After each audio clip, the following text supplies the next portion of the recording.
మీ business ఏదైనా మీ ఊర్లో promotion చేయాలంటే అది సుమన్ టీవీతోనే సాధ్యం. ఇప్పుడే సంప్రదించండి. నమస్తే, welcome to Suman TV. Operation triangle love స్టోరీలో భాగంగా అడ్లూర్ ఎల్లారెడ్డికి సంబంధించిన పెద్ద చెరువుకైతే మనం రావడం జరిగింది. అసలు ఇక్కడికి మళ్ళీ ఎందుకు వచ్చినామంటే ఇక్కడ ప్రాపర్ ఇన్వెస్టిగేషన్ అనేది జరుగుతూ ఉంది. సో ఇక్కడికే మనం ఎందుకు వచ్చినామంటే ఎవరైతే బిక్నూర్ ఎస్ఐ అయినటువంటి సాయి కుమార్, అదేవిధంగా బీబీపేట్ పోలీస్ స్టేషన్లో విధులు నిర్వర్తిస్తున్నటువంటి శృతి, సో వీళ్ళిద్దరితో పాటు కంప్యూటర్ ఆపరేటర్ అయినటువంటి నిఖిల్, సో వీళ్ళు ముగ్గురు కూడా ఇక్కడికే రావడం జరిగింది. సో దాదాపు అంటే మనకి December 25th రోజు ఇక్కడ ఒక పర్సనల్ కార్లో మనకి ఏదైతే మనకి ఎస్ఐ పర్సనల్ కార్లో అయితే రావడం జరిగింది అనేది మనకు పోలీస్ అధికారులు అయితే చెప్పడం జరుగుతూ ఉంది. సో ఇక్కడికే మనం ఎందుకు వచ్చినామంటే ఇక్కడ ఇది ఆత్మహత్యల లేకపోతే హత్యల అనే దానిపైన అయితే సుమన్ టీవీ ఒక స్ట్రింగ్ ఆపరేషన్ చేయడానికి అయితే వచ్చిందని చెప్పుకోవాలి. సో ఇక్కడికి మనం రావడానికి మెయిన్ ఉద్దేశం అదే.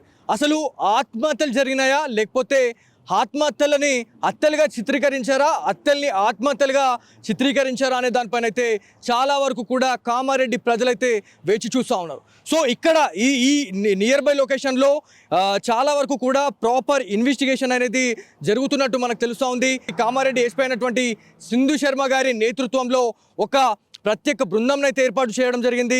ఆ బృందంలో ఎవరైతే మనకి సదాశివనగర్ పిఎస్ లిమిట్లోని ఈ ఇన్సిడెంట్లో జరిగింది కాబట్టి ఇదే ఏరియా పోలీస్ అధికారులకైతే ప్రాపర్ ఇన్వెస్టిగేషన్ చేయమని చెప్పేసి ఆదేశాలు జారీ చేయడం జరిగింది.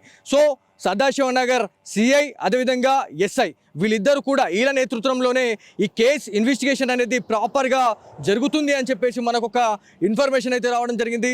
సో ఇక్కడ ఏదైతే ప్రైవేట్ వెహికల్ తీసుకొని వాళ్ళు ఇక్కడికే రావడానికి గల కారణం ఏంది? సో ఎవరైతే మనకి శృతి ఫ్యామిలీ మెంబర్స్ని మనం మాట్లాడినాం, వాళ్ళ ఫ్యామిలీ మెంబర్స్ని మాట్లాడినప్పుడు ఏదైతే గాంధారి ఎక్స్ రోడ్ వరకు తను రావడం జరిగింది. సో వచ్చిన తర్వాత మళ్ళీ తను యూటర్న్ ఎందుకు అయ్యారు అంటే మళ్ళీ ఇక్కడ దాకా వచ్చిన తర్వాత తను మళ్ళీ ఎందుకు యూటర్న్ అయ్యారు, ఎందుకు అబద్ధం చెప్పాల్సి వచ్చింది? సో తల్లిదండ్రులకు అబద్ధం ఎందుకు చెప్పాల్సి వచ్చింది అనేది చాలా పెద్ద క్వశ్చన్ మార్క్ అయితే ఉంది. శృతి తల్లిదండ్రులతో మనం మాట్లాడినాం, వాళ్ళు ఏమంటున్నారంటే గాంధారి ఎక్స్ రోడ్ వరకు వచ్చిన క్యాండిడేట్ ఎవరైతే ఉన్నారో తను మళ్ళీ యూటర్న్ అయింది. అంటే బీబీపేట్ ఎస్ఐ కాల్ చేశాడా లేకపోతే బిక్నూర్ ఎస్ఐ కాల్ చేశాడా అనే దానిపైన అయితే ఇన్వెస్టిగేషన్ అనేది తేలవాల్సి ఉంది. సో దీంట్లో చాలా వరకు కూడా తిరకాసులు అనేవి కనిపిస్తూ ఉన్నాయి. సో సోషల్ మీడియా వేదికగా చాలా వరకు కూడా దుష్ప్రచారాలు జరుగుతూ ఉన్నాయి అనేది మనకి శృతి బంధువులు అయితే ఆరోపిస్తూ ఉన్నారు. ఇదంతా కూడా అంటే ఇది బయటకు వస్తున్న ఇన్ఫర్మేషన్ ఏదైతే ఉందో పోలీస్ అధికారులు చెప్పారు కాబట్టే ఇదంతా మేము చేస్తూ ఉన్నామని చెప్పేసి మీడియా ప్రతినిధులు అయితే చెప్తా ఉన్నారు. సో ఇదంతా కూడా పక్కన పెడితే ఆ ప్రైవేట్ కార్ అనేది ఇక్కడికి తీసుకొని వచ్చి పెట్టడం అసలు ఏంది? ఇంకా అంటే వాళ్ళు పైకి కూడా తీసుకెళ్ళొచ్చు. సో పైకి తీసుకోవాల్సిన టైంలో కిందనే కార్ ఎందుకు పెట్టారు అనే దానిపైన అయితే ఒక ఆలోచనలు అయితే చాలామందికి వస్తూ ఉన్నాయి. అంటే కార్లోనే వాళ్ళు మాట్లాడుకునే టైంలో చాలా వరకు కూడా గొడవ జరిగింది అన్నట్టు తెలుస్తూ ఉంది. కార్లో గొడవ జరిగిన తర్వాతనే కార్ డోర్ తీసుకున్న శృతి ఒక్కసారిగా చెరువు వైపు పరిగెత్తడం జరిగింది. పరిగెత్తిన తర్వాత తను ఆత్మహత్య చేసుకోవడానికి ప్రయత్నించింది. అంటే ఆ టైంలోనే ఏం జరిగిందనే దానిపైన అయితే చాలా వరకు కూడా చాలామంది పోలీస్ అధికారులు కూడా వెయిట్ చేస్తూ ఉన్నారు. కార్ డోర్ తీసుకున్న తర్వాత ఒకేసారిగా తను పరిగెత్తింది అనేది మనకు తెలుస్తూ ఉంది. చెరువు వైపు పరిగెత్తిన తర్వాత తను సూసైడ్ అటెంప్ట్ చేసిందా లేకపోతే వీళ్ళేమైనా తరిమిర్రా అనేది కూడా ఖచ్చితంగా మనం ఆలోచించాలా. ఎందుకంటే వీళ్ళిద్దరి సమక్షంలో తిను రావడం ఏంది అంటే ఫ్యామిలీ మెంబర్స్కి తను వస్తున్నా అని చెప్పేసి అన్న క్యాండిడేట్ సడన్గా ఒక్కసారిగా తను ఈ డిసిషన్ అనేది ఎందుకు చేంజ్ చేసుకున్నారు అనే దానిపైన అయితే చాలామంది ఆశ్చర్యం వ్యక్తం చేస్తూ ఉన్నారు. ఏదైనా బెదిరింపు కాల్స్ వస్తేనే శృతి వచ్చింది అనేది ఎవరైతే మనకి శృతికి సంబంధించిన తల్లిదండ్రులు అయితే చెప్తా ఉన్నారు. సో ఏదేమైనప్పటికీ ఇదంతా కూడా లాస్ట్ ఒక కొలిక్కి వచ్చే వరకు అంటే అక్కడి వరకు వచ్చిన తర్వాత ఫైనల్గా ఒక క్వశ్చన్ మార్క్ అనేది పడుతుంది. అసలు ఏం జరిగింది అంటే వాళ్ళకి అసలు ఏముంది, అసలు కానిస్టేబుల్కి ఎస్ఐకి ఏంది పరిచయం, అదేవిధంగా కంప్యూటర్ ఆపరేటర్ అనేటువంటి నిఖిల్, సో వాళ్ళకి అసలు బాండ్ ఏంది అనేది చాలా వరకు కూడా అసలు ఏదైతే మనకి ప్రశ్నల జల్లులు అయితే కురుస్తూ ఉన్నాయి నెట్టింట. ఇదంతా కూడా ప్రాపర్ ఇన్వెస్టిగేషన్ చేయాలని చెప్పేసి అన్న తర్వాతనే సదాశివనగర్కి సంబంధించిన పోలీస్ అధికారులు ఇక్కడికి వచ్చి వాటర్ శాంపుల్స్ అయితే తీసుకొని పోవడం జరిగింది. మరి ఫోరెన్సిక్ ల్యాబ్కి తరలించారా లేకపోతే ఏంది అనే దానిపైన అయితే ఒక క్లారిటీ రావాల్సి ఉంది. ఎందుకంటే ఆత్మహత్య చేసుకునే వాళ్ళ బ్రీతింగ్ అనేది ఒక స్టైల్లో ఉంటుంది, అదేవిధంగా చంపేసి అంటే భూమి పైన ఉండగా మనం బ్రీతింగ్ తీసుకునే వేవ్ అనేది కొంత వేరే ఉంటుంది. అదేవిధంగా ఆత్మహత్య చేసుకునే టైంలో అంటే మన శ్వాస తీసుకునే విధానం అనేది చాలా వరకు కూడా తేడా ఉంటుంది అనేది మనకి కొంతమంది నిపుణులతో మాట్లాడినాం, డాక్టర్స్తో మాట్లాడినప్పుడు కూడా వాళ్ళు అదే చెప్పారు. సో ఇందులో భాగంగానే ఈ సదాశివనగర్ పోలీస్ లిమిట్ ఎవరైతే మనకి పోలీస్ అధికారులు ఎవరైతే ఉన్నారో వాళ్ళు దాదాపు 4 నుంచి 6 పోలీస్ సిబ్బంది వచ్చి ఈ వాటర్ శాంపుల్ అయితే తీసుకొని వెళ్ళినట్టు తెలుస్తూ ఉంది. ఇదంతా అంటే కాల్ డేటా. మళ్ళీ ఇంకొక విషయం ఏంటంటే ఇక్కడ చాలా వరకు కూడా ఒక డైలమా ఉంది. సో ఎస్ఐ దగ్గర ఎన్ని ఫోన్లు ఉన్నాయి, కానిస్టేబుల్ శృతి దగ్గర ఎన్ని ఫోన్లు ఉన్నాయి, కంప్యూటర్ ఆపరేటర్ నిఖిల్ వాళ్ళ దగ్గర ఎన్ని ఫోన్లు ఉన్నాయి. సో మనం ఇవాళ సదాశివనగర్ పిఎస్ దగ్గరికి వెళ్ళిన తర్వాత సిఐ గారితో ఎస్ఐ గారితో మనం మాట్లాడే టైంలో ఖచ్చితంగా ఒత్తిడి ఉంటుంది. ఎవరైతే ఉన్నతాధికారులు ఎవరైతే ఉంటారో ఖచ్చితంగా ఒత్తిడి ఉంటుంది.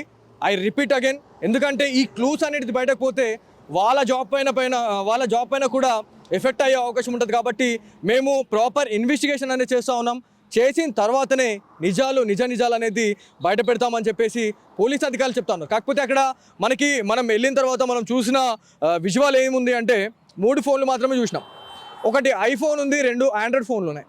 సో ఈ 3 ఫోన్లు అనేది ఎవరి? ఎస్ఐ గారి ఎన్ని ఫోన్లు, అదేవిధంగా కానిస్టేబుల్ శృతికి సంబంధించిన ఎన్ని ఫోన్లు, కంప్యూటర్ ఆపరేటర్ ఎన్ని ఫోన్లు. సో ఎంతమంది రికవరీ చేశారనే దానిపైన అయితే ఒక డౌట్ అయితే ఏర్పడుతుంది అనేది తెలుస్తూ ఉంది. కాకపోతే శృతికి సంబంధించిన తల్లిదండ్రులు వాళ్ళ అన్న చెల్లెలు కూడా ఒకటే చెప్తా ఉన్నారు, సోషల్ మీడియాలో దుష్ప్రచారం చేస్తూ ఉంది అని చెప్తా ఉన్నారు. ఇంకొకసారి అట్లాంటివి జరిగితే మాత్రం ఖచ్చితంగా మేము పరువు నష్ట దావా కింద కూడా మేము కేసులు పెట్టడానికైతే మేము రెడీ ఉన్నాం అన్నట్టుగా వాళ్ళు మాట్లాడుతూ ఉన్నారు. ఇదంతా కూడా ఇక్కడికి రావడానికి మెయిన్ మోటో అదే. సో వాళ్ళు గాంధారి ఎక్స్ రోడ్గా అంటే మనకి ఈ రూట్ ఏదైతే ఉందో ఈ రూట్ వచ్చేసి కామారెడ్డి నుంచి నిజామాబాద్కి వెళ్ళే ప్రధాన రహదారిది. కామారెడ్డి నుంచి నిజామాబాద్కి వెళ్ళే ప్రధాన రహదారిగా మనం చెప్పుకుంటాం. అదేవిధంగా మనకి ఇటు సైడ్ లెఫ్ట్కి చూసుకుంటే రైట్ సైడ్ మనకి లెఫ్ట్కి చూసుకుంటే ఉడిపి కృష్ణ హోటల్ అనేది ఉంది. ఆ రూట్ చూసుకుంటే మనకి గాంధారి. సో గాంధారి నుంచి శృతి ఇదే రూట్ గుండా వచ్చారు. ఈ నుంచి యూటర్న్ ఎట్లా అయ్యారు అనేది మనకు తెలుస్తుంది. అంటే ముందుకెళ్ళిన తర్వాతనే మనకి యూటర్న్ ఎక్కడయ్యారు, ఎక్కడ వాళ్ళు మీట్ అయిన తర్వాత ఎవరెవరు కలిసారు, మళ్ళీ తర్వాత 4వ పర్సన్ ఎవరైనా ఉన్నారా. సో ఇదంతా కూడా ఆత్మహత్యలు కాదు, 100% హత్యలే అన్నట్టుగా మనకు అనిపిస్తూ ఉంది.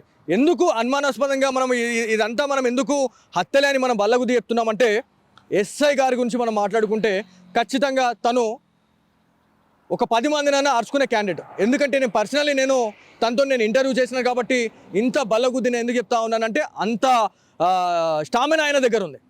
సో అట్లాంటి క్యాండిడేట్ని పడేసే అంత సీన్ అయితే లేదు అని చెప్పేసి మేమైతే అనుకుంటున్నాం. కాకపోతే ప్రాపర్ ఇన్వెస్టిగేషన్లో సెల్ ఫోన్ సిగ్నల్ ఆధారంగానైతే వీళ్ళని ట్రేస్ అవుట్ చేయడం జరిగింది. మరి అదే నియర్ బై లొకేషన్లో ఏదైతే 12 గంటల నుంచి దాదాపు ఏదైతే మనకి 7 o'clock వరకు కూడా ఈ ట్రేస్ అవుట్ అనేది చేశారు అనేది పోలీస్ అధికారులు చెప్తా ఉన్నారు. సో ఈ టైంలో నెట్వర్క్ సిగ్నల్స్ ఏమైనా వేరే వాళ్ళే ఉన్నాయంటే మాత్రం ఖచ్చితంగా ఈ కేసు అనేది ఖచ్చితంగా టర్న్ అయ్యే అవకాశం ఉంటుంది.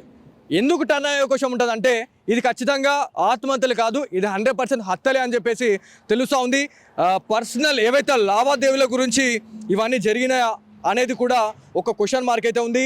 ఈ నుంచి ఇక్కడ మనకి ఈ లొకేషన్ మళ్ళీ నేను ఎందుకు చూపిస్తానంటే మనకి ఆపోజిట్లోనే HP పెట్రోల్ పంప్ ఉంది. దాంతోపాటు ఇక్కడ ఉడిపి కృష్ణ హోటల్ అని ఉంది.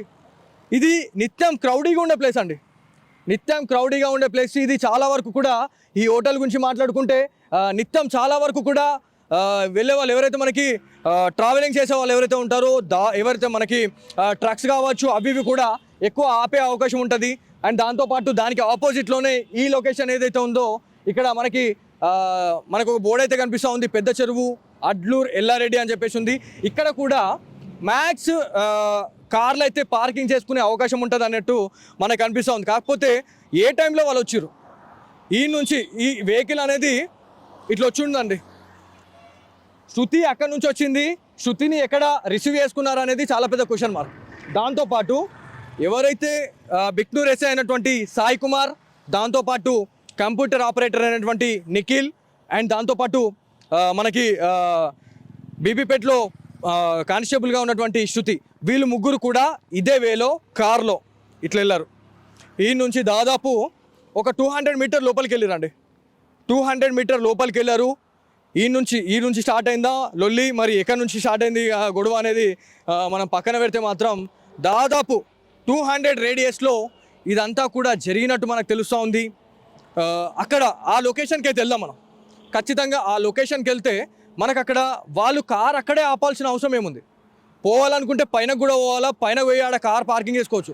ఎందుకంటే నేను ఎందుకు చెప్తున్నానంటే అక్కడ ఏవైతే డిపార్ట్మెంట్కి సంబంధించిన కొన్ని కార్లు కూడా ఏవైతే మనకి ఇనోవా క్రిస్టాస్ కావచ్చు, అవి కూడా పెద్ద పెద్ద వెహికల్స్ అనేవి మనకి పైన యూటర్న్ అయినాయి. అంటే మనకి యూటర్న్ చేసుకోవడానికి విసులుబాటు ఉంది. కాకపోతే వెహికల్ ఎందుకు కింద పెట్టి వాళ్ళు వెళ్ళారు అనేది చాలా పెద్ద క్వశ్చన్ అయితే ఉంది. సో పోదాం ఒకసారి అక్కడ ఒకసారి వెళ్ళేసి చూద్దాం అక్కడ.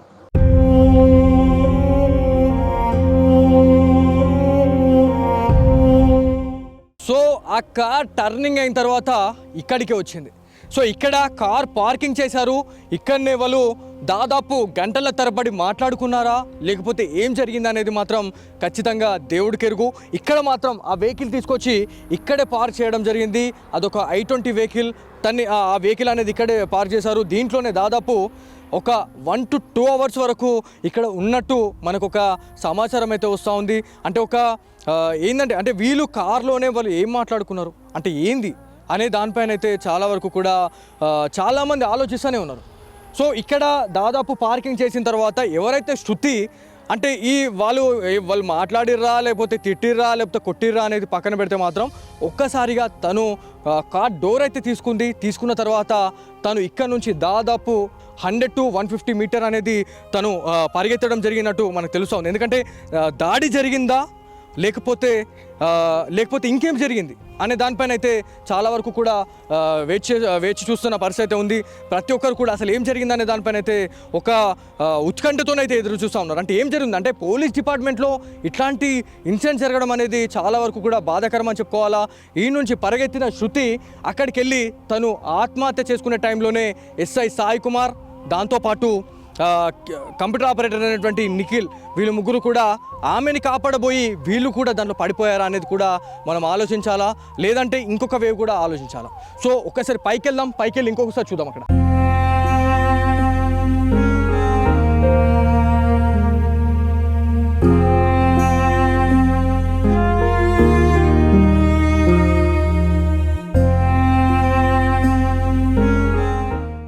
సో అడ్లూరు ఎల్లారెడ్డి పెద్ద చెరువుకి సంబంధించిన సమీప ప్రాంతంలోనే ఉన్నాము. కార్ అక్కడ పార్క్ చేసి పెట్టారు. దాదాపు 150 మీటర్ అనేది శృతి రన్ చేసుకొని వచ్చిందా, లేకపోతే కొట్టిన తర్వాత చంపేసి పడేశారా అనేది కూడా ఒక మిస్టరీగానే ఉంది. ఎవరైతే శృతి కుటుంబీకులతో మనం మాట్లాడినప్పుడు శృతి కుటుంబీకులు ఒకటే చెప్తా ఉన్నారు, కొట్టి మరి తన్ని ఆత్మహత్య చేసుకున్నట్టు చిత్రీకరించారు అనేది మనకు శృతి బంధువులు అయితే చెప్తా ఉన్నారు.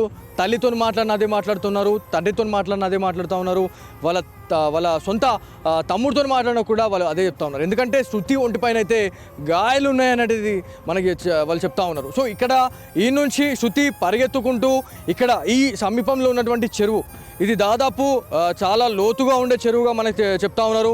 ఇక్కడ దాదాపు 200 ఎకరాల విస్తీర్ణంలో ఈ చెరువు అయితే ఉంటుంది. మరి తను రావడము ఇక్కడ నుంచి తను లోపల అంటే ఈ చెరువులో దుంకి చనిపోయిందా, లేకపోతే ఏం జరిగింది అనేది ఖచ్చితంగా ఒక క్వశ్చన్ మార్క్ అండి. ప్రతిసారి కూడా మనం మీడియాగా వస్తున్నాం, అసలు మనకి ఏం చెప్పాలో కూడా అర్థమవుతలే. అంటే కొట్టి చంపేశారా, లేకపోతే ఆత్మహత్య చేసుకున్న టైంలో ఒకరినొకరు వాళ్ళు కాపాడుకునే టైంలో ఇదంతా జరిగిందా అనేది మాత్రం చాలా మిస్టరీగానైతే ఉంది. ఎవరైతే పోలీస్ అధికారులు వచ్చిన వాళ్ళు ఎవరైతే ఉన్నారో ఇక్కడ నుంచి వాళ్ళు వాటర్ శాంపుల్స్ని అయితే తీసుకొని వెళ్ళినట్టు మనకు తెలుస్తూ ఉంది. ఇక్కడ దాదాపు ఇక్కడ ఇది వెళ్ళినట్టు మనకు ఒక ఇన్ఫర్మేషన్ అయితే ఉంది. మొబైల్ ఫోన్స్ అనేది ఇక్కడనే వాళ్ళు పోలీస్ అధికారులు అయితే వాళ్ళు స్వాధీనం చేసుకున్నట్టు తెలుస్తూ ఉంది. ఎస్ఐ గారికి సంబంధించిన 2 ఫోన్లను మాత్రం సెల్ ఫోన్స్ ఏవైతే ఉన్నాయో అవి పాకెట్లోనే ఉన్నాయి. మరి వాళ్ళిద్దరు మొబైల్స్ ఇక్కడ అంటే ఒడ్డు పైన ఉంటాయి, అంటే మనకి ఈ చెరువు కట్ట పైన ఉంటే మరి ఆయన ఫోన్లు అనేది మరి ఆయన ఎందుకు తీసుకొని వెళ్ళిండు అంటే ఇక్కడ ఏమైంది అంటే ఇక్కడ ఆత్మహత్య జరిగిందా, లేకపోతే వాళ్ళని రెస్క్యూ చేసే టైంలో సాయి కుమార్ అదే వాటర్లో మునిగిపోయి చనిపోయాడా, లేకపోతే ఎవరైనా కొట్టేసి తనని కూడా వాటర్లో నూకేసి చంపేశారా అనేది కూడా ఖచ్చితంగా పోలీస్ ఇన్వెస్టిగేషన్లో ప్రాపర్గా తేలాల్సిన అవసరం ఎంతైనా ఉంది. చాలా వరకు కూడా ఈ ఇన్వెస్టిగేషన్లో భాగంగా మనమైతే ఒక స్పెషల్ ఫోకస్ అయితే పెట్టడం జరిగింది. ఎందుకంటే ఎస్ఐ సాయి కుమార్ గారితో మనం ఇంటర్వ్యూ చేసినప్పుడు నేను పదే ఎందుకు చెప్తా ఉన్నా అంటే ఆయన ఆత్మహత్య చేసుకునే పిరికివాడు కాదు అని చెప్పేసి మనకి తనే చెప్పడం జరిగింది. దాంతోపాటు శృతికి సంబంధించిన కుటుంబీకులతో కూడా నేను మాట్లాడితే ఎవరైతే బిక్నూర్ ఎస్ఐ అయినటువంటి సాయి కుమార్ అదేవిధంగా నిఖిల్ వాళ్ళిద్దరి గురించి కూడా వాళ్ళు బ్యాడ్గా చెప్తారని నేను అనుకున్నా. కాకపోతే వాళ్ళు చాలా వరకు కూడా పాజిటివ్గా చెప్పినట్టు మనకి పాజిటివ్గానే చెప్పారు.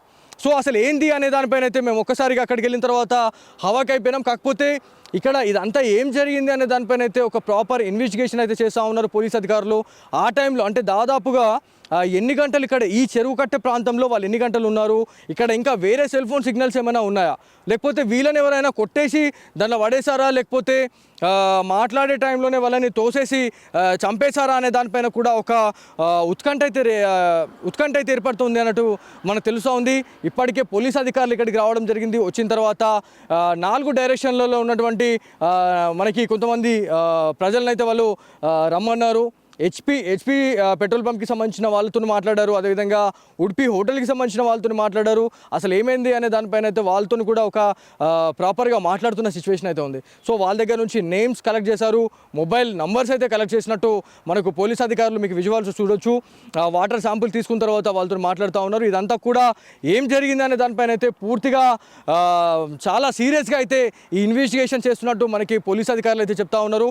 సింధు శర్మ గారు ఒకే మాట చెప్తా ఉన్నారు, ఒకవేళ ఇట్లాంటి క్లూస్ అనేది ఏమైనా బయటకు పోతే మాత్రం ఖచ్చితంగా కఠిన చర్యలు తీసుకుంటాము సంబంధిత అధికారులపైన అని చెప్పేసి అన్న తర్వాత ఎవరైతే సంబంధిత అధికారులు ఎవరైతే ఉన్నారో వాళ్ళు కూడా అసలు ఎలాంటి క్లూస్ బయటపడ్డా కూడా వాళ్ళు చెప్పడానికి రెడీగా లేరని చెప్పుకోవచ్చు. సో ఇక్కడ నుంచి మనము నెక్స్ట్ ప్లేస్ వచ్చేసి ఎక్కడైతే యూటర్న్ అయ్యారో అంటే గాంధారి ఎక్స్ రోడ్ నుంచి శృతిని తీసుకొని రావడం జరిగింది. శృతిని తీసుకొచ్చిన తర్వాత ఇదే రూట్ అండి, గాంధారి ఎక్స్ రోడ్కి వెళ్ళే ప్రధాన రహదారి, అదేవిధంగా గాంధారి ఎక్స్ రోడ్ నుంచి కామారెడ్డికి వెళ్ళే ప్రధాన రహదారిగా మనం చెప్పుకుంటా ఉన్నాము. ఈ దారి గుండానే వాళ్ళు వచ్చారు. వారు శృతి రావడము అదేవిధంగా వీళ్ళు వెళ్ళడం కావచ్చు, ఇది ఒకటే రూట్. సో ఈ ఒక్క రూట్ వల్లనే వీళ్ళు ఇక్కడికి రావడం జరిగింది. ఈ నియర్ బై లొకేషన్లో ఫోన్ ఏదైతే మనకి సీసీ కెమెరాస్ ఏవైతే ఉన్నాయో ఆ సీసీ కెమెరాస్ని జల్లడ పట్టే పనులు అయితే పోలీస్ అధికారులు అయితే ఉన్నట్టు మనకు తెలుస్తూ ఉంది. ఇదంతా కూడా ఏం జరిగిందనే దానిపైన అయితే ఒక పూర్తి ఇన్వెస్టిగేషన్ అయితే చేస్తూ ఉన్నామని తెలుస్తూ ఉంది. సో ఎక్కడైతే యూటర్న్ అయ్యారో అక్కడికి కూడా వెళ్దాం.